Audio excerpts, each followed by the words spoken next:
ராகி இட்லி தோசை செய்ய மாவு எப்படி அரைக்கலான்னு பார்க்கலாம். மறக்காமல் சப்ஸ்கிரைப் பண்ணிக்கிங்க. ஒரு டம்ளரில் கேரளா மட்டை ரைஸ் எடுத்திருக்கேன்.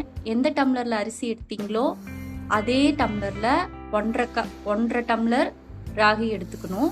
1 டம்ளர் உளுந்து எடுத்துக்கணும். நான் கருப்பு உளுந்து எடுத்திருக்கேன். தோல் நீக்காமல் அப்படியே போட்டிருக்கேன். தண்ணி ஊற்றி நல்லா ஊற வச்சுருங்க. 8 மணி நேரம் நைட் ஃபுல்லாக ஊறட்டும். அடுத்த நாள் காலையில் அரைச்சிக்கலாம்.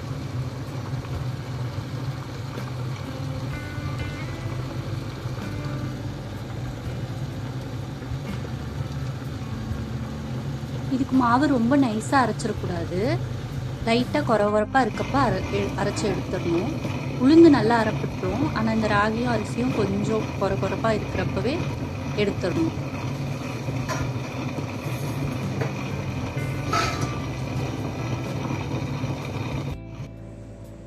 எடுத்து நல்லா ஒரு இதில் போட்டு வச்சுருங்க.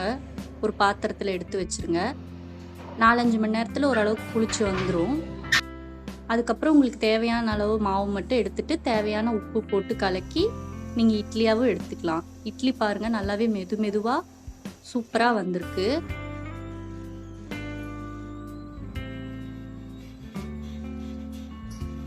இதுலேயே நம்ம தோசையும் தேவையான அளவு தண்ணி ஊற்றி கரைச்சிக்கிட்டு தோசையும் வறுத்து எடுத்துக்கலாம்.